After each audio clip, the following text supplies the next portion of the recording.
Tikrai toli gražu ne pats talpiausias 7-vietis automobilis. Bent jau pirmasis įspūdis, tiek žiūrint, tiek liečiant medžiagas, žiūrint šio automobilio kokybę, man yra tikrai labai teigiamas.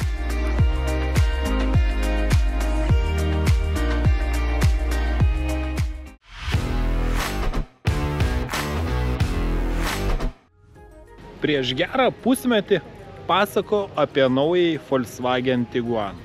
Bet tada kalbos nebuvo apie ankstesnę Volkswagen Tiguan Allspace versiją. Tiesiog didesnį Tiguan, kuris galėjo talpinti net 7 žmonės. Ir štai čia už manęs, ne naujos kartos Volkswagen Tiguan Allspace, o visiškai naujas Volkswagen modelis Volkswagen Tayron. Šis vardas buvo žinomas Kinijoje, ten buvo gaminamas didesnysis Tiguan tokiu pavadinimu, na, o Europoje pagamintas Wolfsburge debiutuoja naujasis Volkswagen Tayron. Akivaizdu, kad tai tikrai ne tik šiek tiek didesnė bagažinė, talpesnį saloną turintis Volkswagen Tiguan, bet tikrai originaliai atrodantis naujas Volkswagen gamos automobilis. Tad pasižiūrėkime, kuogi jis ypatingas. Pirmiausia, kalbant apie išvaizdos akcentus, tai atkreipi dėmesį, kad tai vienas pirmųjų Volkswagen automobilių, kurio priekyje šviečia ne tik sujungta juosta žibintai, tačiau ir pats ženklelis. Lygiai taip pat tas ženklelis šviečia ir gale. Na, tokį automobilį tikrai bus lengva atpažinti tamsoje. Be to, šiame naujame Volkswagen Tayron sumontuoti ir nauji HD Matrix žibintai, tiek šviečiantis efektyviau, tiek ir efektingiau. Tad dabar Volkswagen gamoje virš Volkswagen Tiguan ir žemiau Volkswagen Touareg atsirado Volkswagen Tayron. Akivaizdu, gerokai didesnis, talpesnis, erdvesnis automobilis, turintis ir didesnę bagažinę tiem, kas nori vežti daugiau daiktų, arba tiem, kas nori keliauti 7-iese. Gerokai didesnis negu Volkswagen Tiguan Tayron reiškia, kad jis turi ir iš esmės talpesnę bagažinę. Čia yra 7 vietų versija ir vis dar, netgi su atlenktomis 2-3 eilės sėdynėmis, į galą telpa 345 litrai. Tiesa, čia tikriausiai reikėtų išimti visą šitą konstruktorių, na, bet netgi ir keliaujant 7-ese vis dar galima pasinaudoti šią bagažinę, tuo labiau, kad pats bagažinės dangtis nėra nuožulnus, tad ši krovinių vieta yra tikrai pakankamai praktiška. Jeigu aš nulenksiu 3 eilės sėdinių nugarėles, čia tilps 850 litrų. Na, jau įspūdinga talpa. O jeigu nulenksiu 2 eilės sėdynės, o tą aš galiu tikrai nesudėtingai padaryti štai čia esančiomis rankenėlėmis. Štai vienas ir štai 2 rankenėlė. Tokiu atveju gamintojas nurodo, kad čia maksimaliai telpa net 2090 litrų. Na, galbūt vienas dalykas yra tas, kad norėtųsi šiek tiek, kad pats automobilis būtų aukštesnis, ta bagažinės erdmė nėra labai aukšta. Žinoma, visa tai yra kompromisas. Kompromisas aerodinamikos sąskaita, aukštesnis automobilis reikštų didesnį aerodinaminį pasipriešinimą ir atitinkamai didesnės degalų sąnaudas. Tad, štai tokia bagažinės erdmė, tikrai viskas atrodo kokybiškai. Štai yra mygtukas, kad išvažiuotų kablys. Štai pats kablys. O tokiu atveju čia galima prikabinti ir vilkti net iki 2,5 tonos sveriančią priekabą. Tikrai didelė bagažinė. O, ir šaunu. Kaip ir bendra platformija Škoda Kodiaq. Štai čia yra atlenkiami kabliukai pirkiniam. Taip pat štai net 220 voltų rozetė yra. Na, tikrai daug praktiškų dalykėlių. Akivaizdu, kad Volkswagen iš savo bendra koncernio Škoda Kodiaq išmoko tikrai neblogų dalykų. Dėl bagažinės klausimų tikrai nekyla, ji tikrai didelė, talpi ir erdvi. Na, o kadangi tai pozicionuojamas ir kaip 7-vietis automobilis, tiesa, jis gali turėti ir 5 sėdimas vietas. Štai toks automobilis stovi štai tenais. Na, o dabar pasižiūrėsiu, kaipgi sėdisi 3 sėdinių eilėje.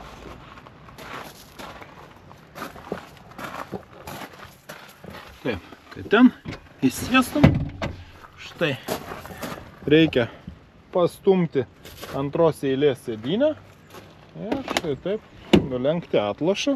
Štai dar pasistumė papildomai į priekį ir dabar pabandysiu ten įsėsti. Okay.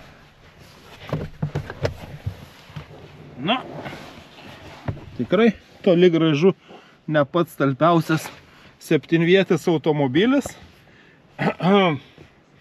Na, tikriausia, tuo ir baigsiu čia savo eksperimentus, nebent štai yra galimybė tą sėdinių atlošą antros eilės kažkaip jų nugarėlės užfiksuoti labiau statmenai. Tokiu atveju. Na, vis tiek pabandysiu. Ko nepadarysi eksperimento vardan. Pasikelsiu galvų atlošus. Ir štai. Na, vieta čia gale tokia kompromisinė ir nieko keisto, kad ir gamintojas labai atvirai čia nekalba, kad kažkoks tai yra ypatingai erdvus 7-vietis automobilis. Vaikam tiks, bet tikrai nekeliauti suaugusiam. Štai vietos čia nėra daug. Žinoma, galima pastumti antros eilės sėdynės dar labiau į priekį, kad būtų daugiau vietos. Aš galiu tą pabandyti padaryti, bet tikriausiai neverta. Geriau įvertinti tai kaip automobilį, 5-vietį automobilį, turinti didelę bagažinę. Išsikrapščiau iš galo, vietos ten tikrai nėra daug ir sėdu atsistumęs, dabar jau tikrai visiškai iki galo antros eilės sėdynės ir galiu pasakyti, kad čia tikrai erdvu. Vietos yra ne tik daug kojoms, tačiau patogu ir pasikišti pėdas po priekinėmis sėdynėmis, tad erdvės pojūtis dar didesnis. Štai puikus efektingas panoraminis stoglangis virš manęs. Gana šviesus salonas.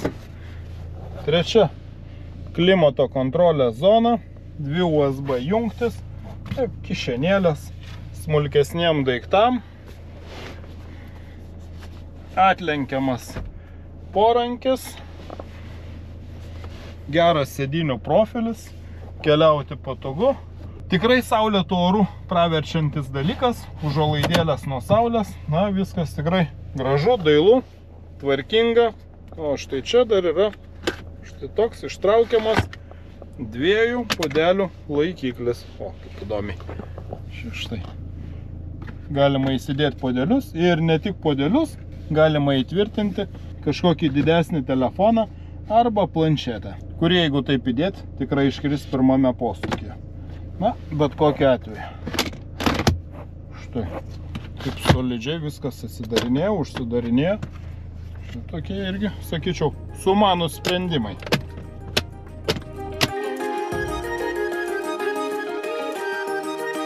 O dar turiu pasakyti, kad palyginti su tamsiu salonu, štai toksai juodai baltas salonas atrodo, na, bent jau mano akimis žvelgiant, kur kas elegantiškiau, kur kas efektingiau. Ir štai tas pats atlenkiamas porankis, štai su tuo ištraukiamu puodelių laikikliu. Tiesiog vieno dalyko buvau nepastebėjęs prieš tai, štai galima pasukti ir tada jau įsidėti savo įrenginį. Tačiau kalbėjau su ekspertais, sakau, kodėl tas įrenginys nėra įtvirtinamas, na, sako, dėl saugumo. Jeigu norite žiūrėti pritvirtinamą įrenginį, tai jį reikia pasinaudojus Volkswagen aksesuarais, tvirtinti štai čia prie galvų atlošų. Na, o čia, bet kokia atveju, štai yra toks ne tik podelių laikiklis, bet ir pasukomas laikiklis. Tiesa, čia įdėjus kažkokį tai ekraną, jisai slidinės. O pastumti antros eilės sėdynės ir jas nulenkti, kad lengviau būtų įsėsti į priekį, galima gamintojo teigimu vienu judesiu. Štai palenkiu atlošą ir stumiu sėdynę į priekį. Nu, sakykime taip. Išėjo veiksmas gana lengvai, tačiau sėsti čia, tu velnias. Čia tikrai nėra daug vietos. Žinoma, galima paprašyti keleivių, kad jie pasistumtų į priekį, kadangi antros eilės sėdynės yra pastumiamos į priekį, čia akivaizdu. Na, vietos čia tikrai nėra daug. O štai va čia yra 5-vietė automobilio versija ir tik tokia yra galima, jeigu norite iš tinklo įkraunamo hybrido. Ir beje, būtent iš tinklo įkraunami hybridai 150 arba 200 kW galios ir bus pirmieji Volkswagen Tayron, kurie pasirodys mūsų rinkoje. Taigi, štai čia iš tinklo įkraunamas hybridas, jo įkrovimo vieta yra čia. Jis gali būti įkraunamas tiek iš namų tinklo, tiek ir greituoju įkrovimu iki 50 kW siekiančią galią. Ir žinoma, kaip ir Tiguan atveju, jis turi tą pačią technologiją su 1,5 litro varikliu ir elektros motoru ir tikrai nemažos talpos, bendros 25 kW, o naudojamos maždaug 20 kW akumuliatorių, kuris vienu įkrovimu leidžia nuvažiuoti daugiau kaip 100 km. Žinoma, priklausomai nuo to, kaip stipriai spausite akceleratorių. O persėdus į priekį, yra nemažai panašumų su mažesniuoju Volkswagen Tiguan, tačiau akivaizdžiai tai yra tikrai kilmingesnis automobilis. Pirmas dalykas, į ką atkreipi dėmesį, kad štai čia prietaisų skydelis, kuris gali turėti skirtingą apdailą, yra visiškai unikalus, būdingas tik tai šiam Volkswagen Tayron modeliui. Na, atrodo tikrai šauniai. Taip pat, štai minkšta apdaila, esanti čionais. Tiguan modeliam yra galima tik aukščiausioje Airline komplektacijoje. Čia minkšta apdaila apatinėje skydelio dalyje yra visiems automobiliam. Žinoma, kaip ir kitose šiuolaikiniuose Volkswagen automobiliuose, keičiamos išvaizdos prietaisų skydelis, taip pat salono foninis apšvietimas, minkštos apdailos medžiagos. Na, iš tikrųjų automobilis atrodo tikrai kokybiškas. Kaip jau minėjau, jisai yra gaminamas Vokietijoje, Wolfsburge, ten pat, kur yra gaminamas ir Volkswagen Tiguan. Tačiau, na, akivaizdžiai tai yra aukštesnės klasės mašina. Ir štai turi naujos kartos ErgoActive tikrai patogias sėdynės, kurios be papildomos masažo funkcijos, masažą siūlo ir Volkswagen Tiguan, dar turi ir vėdinimą. Iki šiol bent jau su vėdinimu buvo galimas tik pats prabangiausias Volkswagen SUV, Volkswagen Touareg. Na, o štai čia viršuje tikrai efektingas panoraminis stoglangis ir kai aš paklausiau gamintojo atstovų, o sakau, ar nesusimastėte, kad galbūt kaip štai pavyzdžiui Renault automobiliuose jis galėtų būti fotochrominis, balsu valdant galima jį užtamsinti arba pašviesinti, tai jie man pasakė, kad visgi jų tyrimai rodo, kad jų pirkėjas labiau norėtų ne fotochrominio stoglangio, kuris tokiu atveju yra stacionarus ir neatidaromas, o nori turėti galimybę atidaryti šį stoglangį virš galvos. Žinoma, čia kaip ir Tiguan yra štai toks spalvotas vairuotojo ekranas, žinoma, su keičiama išvaizda, galima pasirinkti, kokius norite matyti duomenis. Taip pat, kaip ir naujos kartos Tiguan, yra 15 colių įstrižainės multimedijos ekranas, žinoma, su ChatGPT dirbtinio intelekto asistentu. Tas mano pokalbių su dirbtinio intelekto asistentu galite pamatyti tiek Volkswagen Tiguan, tiek naujausio Škoda Kodiaq apžvalgoje. Na, tie dalykai yra tikrai atrodo labai šiuolaikiškai. Tiesa, tam aš turėjau pakeisti kalbą. Žinoma, parinktise yra ir lietuvių kalba, tačiau dirbtinis intelektas IDA, o gal IDA, jisai gali kalbėti tik tai angliškai arba suprasti. Na, štai čia, kaip ir Volkswagen Tiguan, yra pasukamas valdiklis su pasirenkamomis funkcijomis. Štai spūstelėte, galite reguliuoti garso sistemą.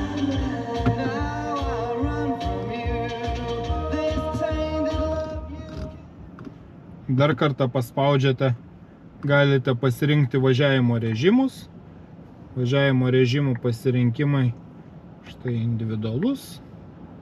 Galima nustatyti, kokiu standumu veikia automobilio pakaba, kai veikia vairo sistema, kai veikia variklis, netgi koks yra skleidžiamas variklio garsas, šviesos, kondicionierius, iš tikrųjų labai daug nustatymų. Ir štai pasižiūrėkite, kokiu plačiu diapazonu yra nustatomas pakabos veikimas. Ir aišku, gaila, kad aš negaliu važiuoti šiuo automobiliu, nes aš esu netgi prie šio automobilio prezentaciją, kuri įvyks spalio 9 dieną, tada bus nuimtas ir embargas. Čia dabar yra rugsėjis. Apie šį automobilį iki to laiko aš pasakot negalėsiu. Na, automobilio apžvalga pasirodys, kai tik tai bus panaikintas embargas, informacija apie šias mašinas, ir žinoma, kažkada vėliau galėsiu juo pravažiuoti. Nebejoju, kad jis turėtų važiuoti tikrai komfortiškai, nes to labiau turi ir naujos kartos reguliuojamo standumo pakabą. Tikrai nebejoju, kad važiuos ir dinamiškai, tuo labiau, kad pirmosios versijos bus su iš tinklo įkraunamomis hibridinėmis pavaromis. Vėliau pasirodys ir modeliai su įprastais 2 litrų TSI, TDI motorais. Pati, sakykime taip, prieinamiausia versija turės 1,5 litro TSI variklį. O kalbant apie kainas, kol kas sunku kažką pasakyti. Gamintojo atstovai nedetalizavo, nes ir patys nežino. Man paminėjo, kad kainos bus žinomos labiau link automobilio pristatymo dienos, spalio pradžioje. Na ir galima tik tai spėlioti. Jeigu naujasis Volkswagen Tiguan kainuoja nuo 35 000 eurų, tikrai aktualus iš tinklo įkraunamas Volkswagen Tiguan kainuoja nuo 39 000 eurų. Tokią pačią hibridinę iš tinklo įkraunamą pavarą turintis Škoda Kodiaq kainuoja nuo 42 000 eurų. Tai mano spėjimas būtų, ir žinant tikrai didelį Volkswagen norą Baltijos rinkose užimti kuo didesnę rinkos dalį, tai aš manau, kad tokio automobilio kaina turėtų prasidėti nuo 43–44 000 eurų. Taigi, Lietuvoje pirmieji užsakymai bus pradėti priiminėti lapkričio mėnesį, o pirmieji automobiliai savo savininkus turėtų pasiekti jau kitų metų pradžioje. Na, o aš labai lauksiu galimybės, kada turėsiu progą išbandyti šią mašiną kelyje. Bent jau pirmasis įspūdis, tiek žiūrint, tiek liečiant medžiagas, žiūrint šio automobilio kokybę, man yra tikrai labai teigiamas.